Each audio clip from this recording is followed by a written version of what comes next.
अपने अपने घरन का दुख ना कहियो रोई। सुन इठले हैं लोग सब बांट ना ले कोई। आप अपने घर का दुख किसी से ना कहा करो। ये जमाना कैसा है मेरी माँ, आपका दुख रो रो करके सुनता है। आपने रो रो के सुनाया, सास ने गाली दी, घर से निकाल दिया, चम्मच नहीं दिया, ये नहीं दिया। आप अपना दुख रो रो के सुनाएंगी तो पड़ोसन भी रो रो के सुनेगी, अच्छा बहुत गलत किया तेरे से। और आप जाओगी तो हंस हंस के बताए, हाँ उसके घर में आग लगी, हम जानते उसकी सास बिल्कुल कलमुही है, घर से बहू को निकाल। आप जरा किसी को अपना दुख सुनाओ तो सही, आपके दुख का लोग मजाक बना लेते हैं। इसलिए आप अपने घर का दुख, पति का झगड़ा, पत्नी का झगड़ा, सास का झगड़ा, झगड़ा सबके घर में होते हैं, थोड़ा सा पचाओ, पड़ोसन को ना कहो। कल आप सास बहू एक हो जाओगी पर पड़ोसन तो पूरे गांव में, पूरे शहर में बोल देगी, लो इनके घर में ऐसा चल रहा है। इसलिए मेरी माँ, गणेश जी का पेट बड़ा है, थोड़ा सा अपना भी पेट बड़ा कर लो। पचाने वाला किसी से ना कहा करो, दुखों को सहन करो। किसी से छोटा छोटा दुख रोने की जरूरत, लोग हंस हंस के बताएंगे जाने पर। सही है या गलत है? 15 करोड़ की है कि नहीं ये बात? हाँ या ना? तो निकालो 15 करोड़।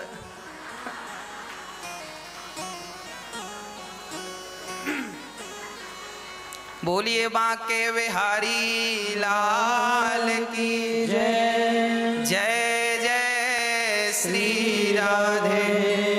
गणेश जी का पेट बड़ा है, इसका अर्थ है बातों को वो पचाते हैं।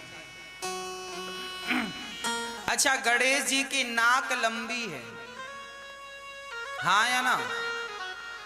हाँ, मतलब गणेश जी, अच्छा नाक लंबी किनकी है? लोग कहते ना तुमने तो नाक कटा दी, है ना? लोग ये नहीं कहते कान कटा दिया, हमेशा यही कहा जाता नाक कटा दी। इसलिए समाज में रहा करो मेरी माँ तो लंबी नाक लेके रहा करो, मतलब इज्जतदारी से रहा करो, है ना? समाज में कैसे रहा करो? इज्जतदारी से रहा करो। जो बोला करो उसमें कायम रहा करो। कई लोग ना गिरगिट की तरह रंग बदलते हैं, आज कुछ कहेंगे कल कुछ कह देंगे। 10-10 रुपए के लिए लोग झूठ बोलते हैं, अपनी बात मैट जाते हैं, मुकुर जाते हैं, हाँ या ना? ऐसा होता है नहीं? आज आपकी पड़ोसन ने कुछ कहा, पड़ोसी ने कुछ कहा, और आज रेट बताया 10 रुपए का और कल बोल दिया 12 रुपए। अरे भैया कल तो आपने 10 रुपए बताया। नहीं नहीं भैया, वो आपने सुनने में कंफ्यूजन क्यों, हमने तो 12 ही बताया, जबकि बताया 10 ही था। पर नहीं, अब वो पहले जा रहा, नहीं हमने तो 12 का। जो व्यक्ति अपनी बात में कायम, इसलिए कहता हूं ज्यादा ना बोला करो, बोलने के पहले विचार कर लो जो बोल रहे हो इस बात पर तुम कायम रहोगे कि नहीं। जमाना कायम रहे ना रहे, आप तो अपनी बात में कायम रहो। इसलिए कहता हूं ज्यादा ना बोला करो। ज्यादा बोलने वाला इज्जतदार नहीं हो सकता। समाज में वही इज्जतदार होता है जो कम बोलता है और बोलने के पहले विचार करता है। विचार करके जो बोलता है वही इज्जतदार होता है। कुछ भी बोल दिया, कुछ भी। ज्यादा बोलने वाला बाप तो बच्चे इज्जत नहीं करते, ज्यादा बोलने वाली सास तो बहू इज्जत नहीं करती, और ज्यादा बोलने वाली बहू तो फिर सास ससुर इज्जत नहीं करते। आपने देखा होगा ज्यादा बोलने वाले लोग दुखी पाए जाते हैं, है ना?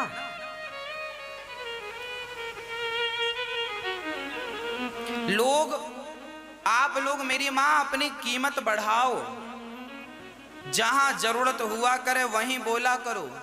सब जगह ना चालू हो जाया करो। कहीं भी चालू हो गई FM, चालू, बंदी नहीं हो रही है, चालू चालू। कुछ लोग ऐसे ही होते हैं, एक बार चालू होते हैं बंद ही नहीं होते, बोले जा रहे हैं, नॉन स्टॉप बोले जा रहे हैं। इन्हें खुद को पता नहीं है बोल क्या रहे हैं, पर बोल रहे हैं। बाप दादे बोलते आए हैं तो ये भी बोल रहा है। समझदारी है नहीं, बोले जा रहा है। डॉक्टर ज्यादा बोलता है कि कम? साइंटिस्ट ज्यादा बोलता है कि कम? आप सीए से मिलने जाएंगे, सीए उतना ही बोलता है जितना आप पूछते हैं, हाँ या ना? एडवोकेट उतना ही बोलता है जितना आप उसे बताते हैं या पूछते हैं। उनको पता है कि हमारी बातें बिकती हैं, हम फ्री में क्यों इन्हें अपनी बातें, अपना ज्ञान दें। सीए का ज्ञान बिकता है। एक सीए कभी 1000 रुपए, कभी 5000, कभी 10,000, कभी 50,000, लाखों रुपए अपने बताने की फीस लाखों रुपए है सीए की। डॉक्टर की हाथ पकड़ता है और बता देता है, इस हाथ पकड़ के बताने में 2 मिनट की फीस 2000, हाँ या ना? उनकी बातें बिक रही हैं और तुम एफएम की तरह बोले जा रहे हो, फोकट में बोले जा रहे हो। कोई कीमत नहीं है समाज में आपकी, फ्री में बोल रहे हैं। इसलिए कहता हूं, ज्यादा बोलोगे तो आपकी वैल्यू खत्म हो जाएगी। कुछ भी ना बोला करो, जो विचार युक्त है वही बोला करो। कुछ भी बोल देने से समाज इज्जत नहीं करता। इंजीनियर बोलता है, पैसा लेता है कि नहीं? हाँ या ना?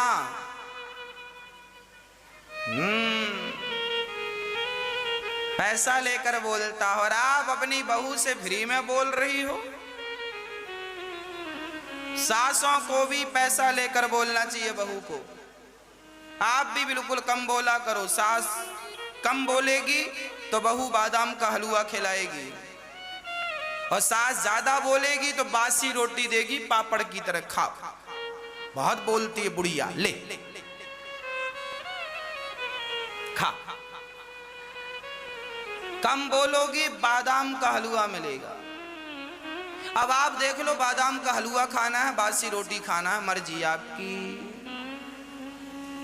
तो गणेश जी का पेट बड़ा है, मुंह छिपा हुआ है, कान बड़े हैं। आप लोग भी इन विषयों पर थोड़ा सा चिंतन करना, इनको आत्म मंथन करना, चरित्र में उतारना। हमारी दुर्गा मैया के कितने हाथ हैं? 8। और माता जी की सवारी क्या है? काहे पे बैठी हैं? अच्छा, माता जी शेर पे ही क्यों बैठी?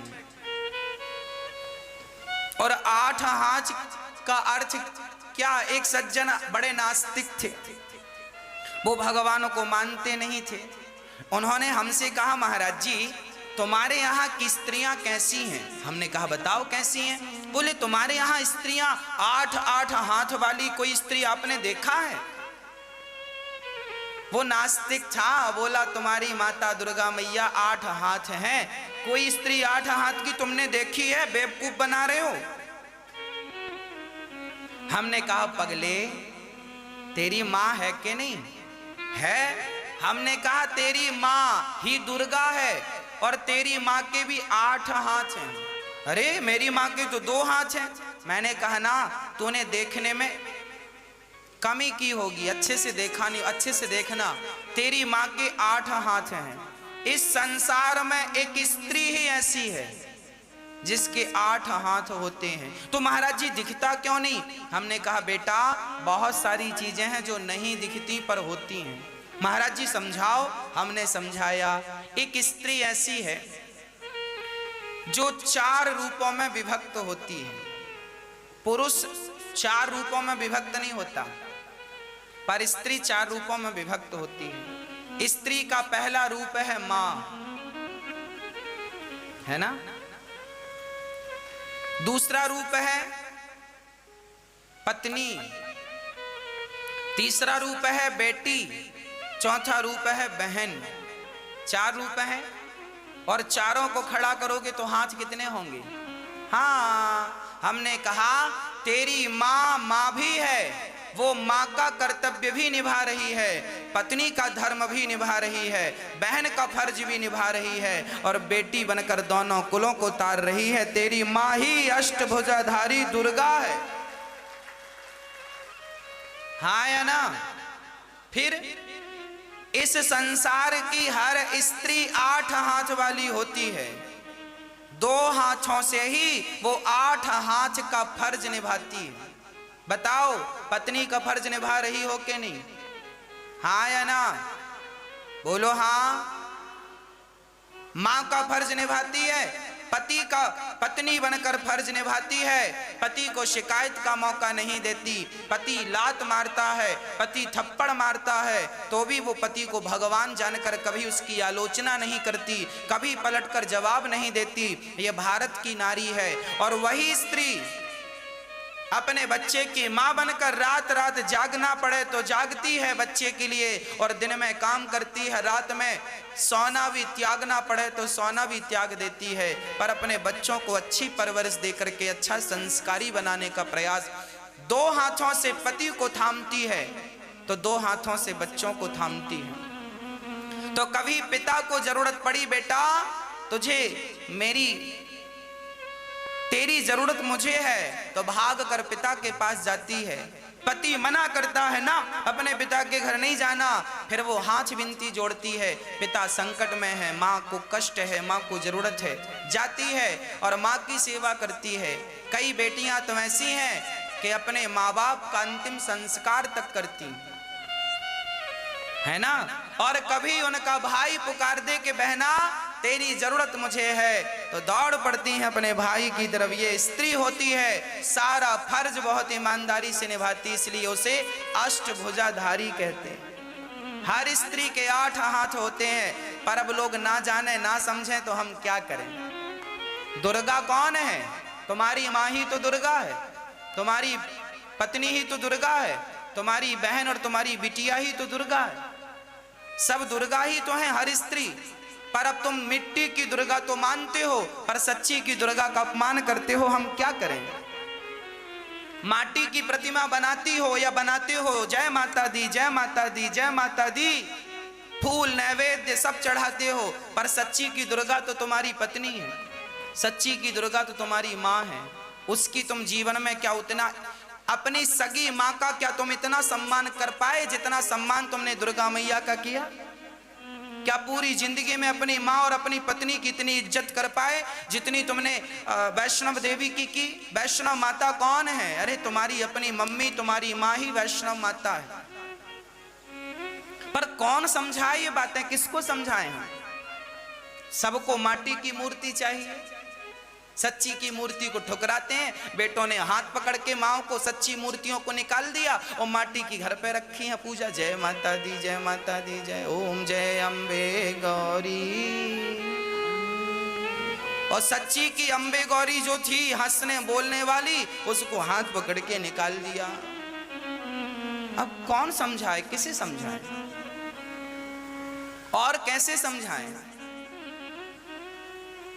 तो स्त्री, जिस व्यक्ति ने इंसान में भगवान को ना देखा, वो पत्थर में भगवान को क्या देखेगा? बताओ। जब तुमने अपनी सगी मां पर, जन्मदात्री पर, नवरात्रि आप नव दुर्गा आती हैं तो क्या लिखा है? प्रथमम शैलपुत्री च द्वितीयम ब्रह्मचारिणी तृतीयम चंद्र घंटेति कूष्मांडेति चतुर्थकम। प्रथमम शैलपुत्री, पार्वती माता पहली है ना। वही पार्वती माता ब्रह्मचारिणी के रूप में है। वही दुर्गा माँ कौन है? हमारी राधा रानी दुर्गा है, हमारी सीता माँ दुर्गा है, पार्वती दुर्गा है। यह जो शक्ति है मेरी माँ, आज स्पष्ट कर दूं, परमात्मा एक ही है।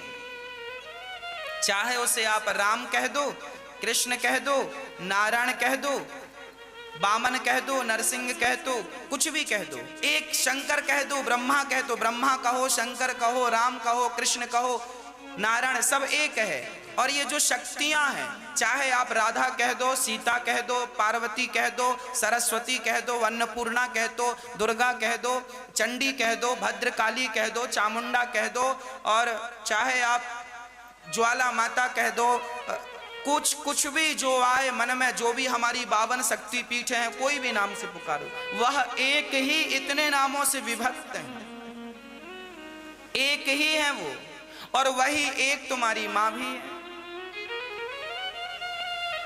इसलिए दुर्गा मैया 8 हाथ लिए खड़ी हैं। अच्छा, 8 हाथ का एक और संकेत है।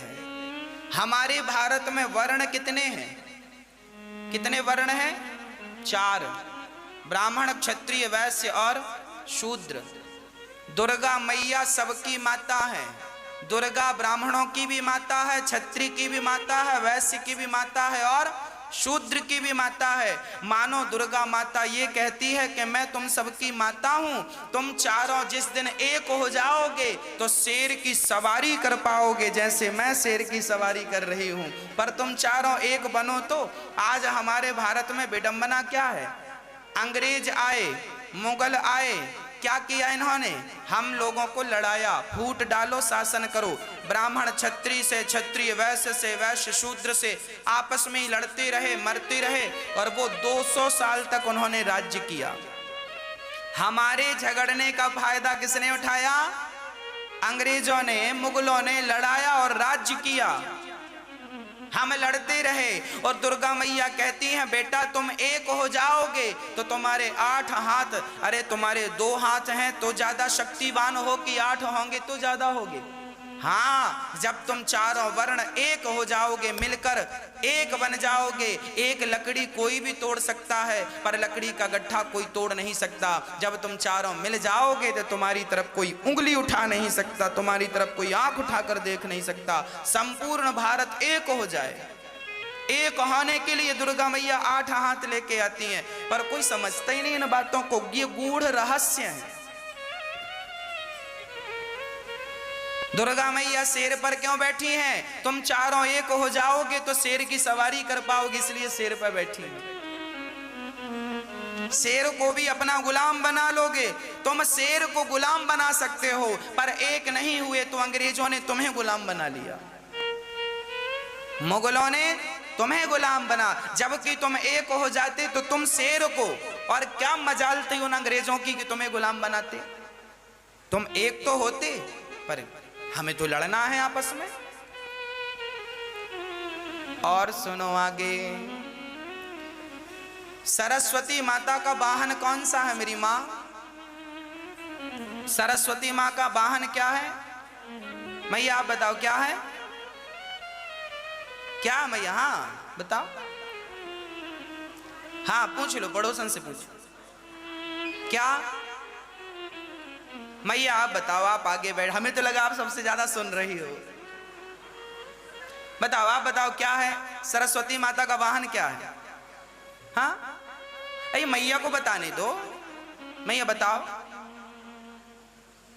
नहीं पता, हम बता रहे। मैया सुनो, माता सरस्वती का वाहन है हंस। क्या है? अच्छा, सरस्वती माता हंस पर ही क्यों बैठी हैं? और लक्ष्मी माता का वाहन क्या है? क्या है बताओ? हाँ नहीं बैठे, अरे आप ना खड़े हो जाना।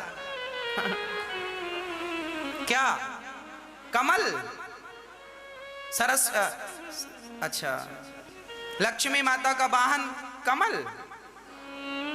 क्या? उल्लू।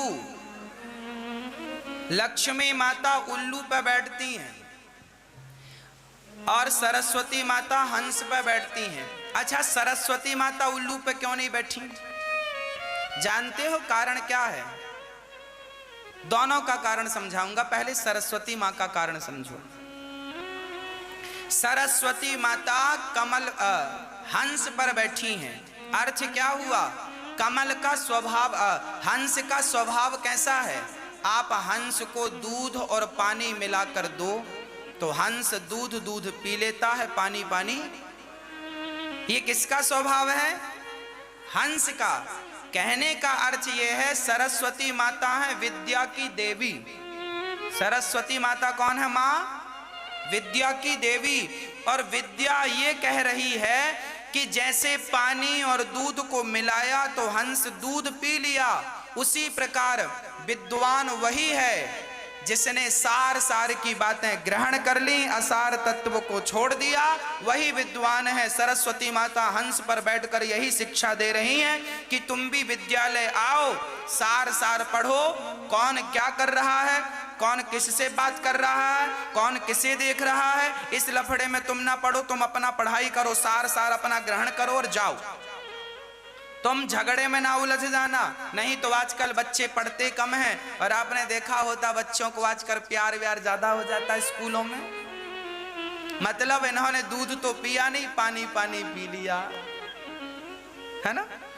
सरस्वती माता यही कहती हैं विद्यालय आओगे तो यहाँ अच्छाई और बुराई दोनों होती है। जैसे पानी और दूध दोनों है, पर हंस को पानी पानी छोड़ना है, दूध दूध पीना है। बच्चों को भी स्कूल जाना चाहिए तो सरस्वती माँ से यही शिक्षा लेना चाहिए, हंस से यही सीखना चाहिए, सार सार ग्रहण करो। इसलिए संत लोग भी गाते हैं सार सार को गही लहे थोथा दे उड़ाए।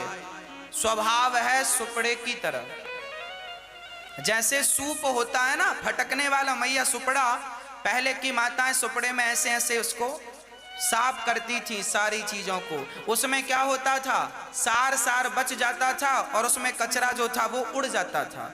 सार सार को ग्रहण कर लेना चाहिए, असार को उड़ा देना चाहिए। यही तुम्हारी विद्युत्ता है। यही माता सरस्वती हंस पर बैठ कर कह रही हैं। ये हंस पर बैठने का तात्पर्य है। कोई पूछे कि हंस पर क्यों बैठी हैं तो आप जवाब दे सकते हैं। अब लक्ष्मी जी उल्लू पर क्यों बैठी हैं, इसका भी जवाब है।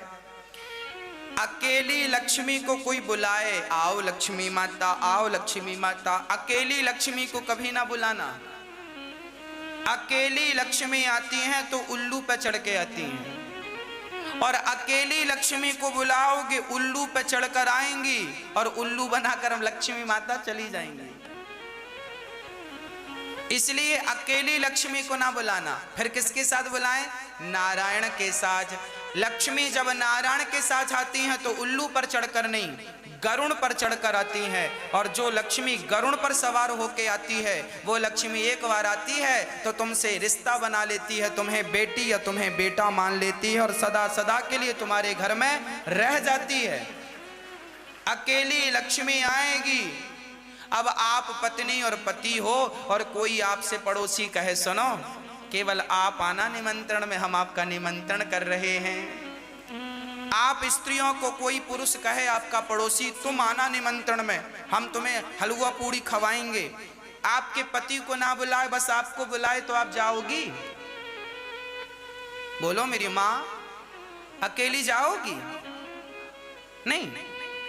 और पति पड़ोसी कहे साहब आप आना, तो फिर पत्नी बोलेगी अब पति वहां खाए तो मैं घर में अकेली क्या बनाऊं, वो भी पीछे पीछे चली जाएगी। सुनो आप चल रहे हो हम भी चलेंगे। पति को बुलाया जाएगा तो पत्नी बिना बुलाए जा सकती है, पर अकेली पत्नी को कोई बुलाए और उसके पति को ना बुलाए तो ना पति मिलेगा ना पत्नी ही मिलेगी। तो आप लोग भी कितना बुरा लगता होगा भगवान नारायण को जब आप कहते हैं लक्ष्मी माता बस आप आओ आप आओ। नारायण कहते होंगे लो हमारी पत्नी को बुला रहा है, हमें तो बुलाया नहीं। तो भगवान बोले जाओ इसको उल्लू बना के आओ। उल्लू पे आती है, अच्छा आ रही हूँ, अकेले बुला रहा, उल्लू पे जाती हूँ, उल्लू बनाती है और वापस चली जाती है। पत्नी पति के बिना कैसे रहेगी?